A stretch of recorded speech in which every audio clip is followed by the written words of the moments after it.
Qurandan başqa heç nəyi qəbul etmirəm deyənlər, biraz yaxın oturun, sizə bir sualım var. Mən sual qoydum ki, sizə maraqlıdırmı Quran əlimizə necə gəlib çatıb? Bir Quranın orijinal mətn olaraq gəlib bizə əlimizə çatmasıdır. Bir də onun oxunuş formasının bizə gəlib çatmasıdır. Axtarış edin ki, Quranın ilkin nüsxələri nədir? Hardandır? Məsələn, sizin bu dəqiqə əlinizdə bir çox divanlar var. Məsələn, Füzulinin şeirləri, qəzəlləri. Bir gün sizə maraqlı olubmu ki, Füzuli ilə yaxın tarixdir.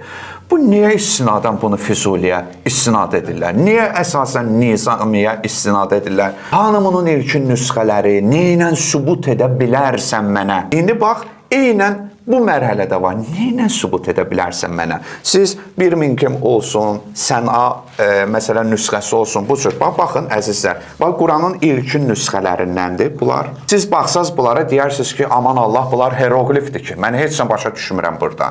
Bəli, başa da düşə bilməzsiniz siz bunu. Siz elə bilirsiniz ki, Sıravi adi gündəlik məişət işi ilə işləyib, sonra gəlib, neçə il dərs oxumuş, akademik təhsil almış adama boş şeydir deməklə hər şey olur. Yox, zaman saç-saqqal ağartırlar. İlkin nüsxələr ki, müəyyən dünyanın muzeylərində var. Məgər Quranın 100%-dirmi? Əlbəttə 100% deyil. Bəzisində, məsələn, 2 səhifədir, bəzisində 2 surədir, bəzisində də... Niyə əsasən sən Quranın 100% olan bu mətnini nüsxələrə əsasən çıxartmısan? İlkin yazılan nüsxələrdə ümumiyyətlə nə nöqtə var, nə hərəkə var ki, siz artıq oxuyursunuz. Hələ bir dəqiqə. Siz bilirsiniz ki, Quranın 7 qiraət növü var. Yəni ki, oxunuş. Biz onu oxuya bilək. 7 qiraətin üzərinə bir əlavə 7 qiraət də var ki, 14 edir.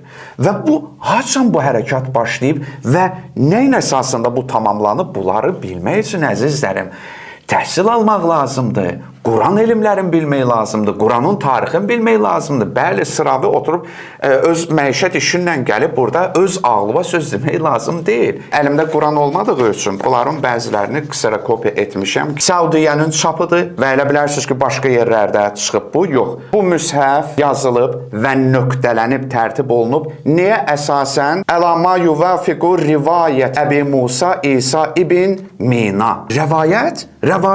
Bəli, əlbəttə rəvayət. Vəfat tarixi hicrətin 220-ci ilidir. Həzrəti Peyğəmbərin vəfatından nə qədər var?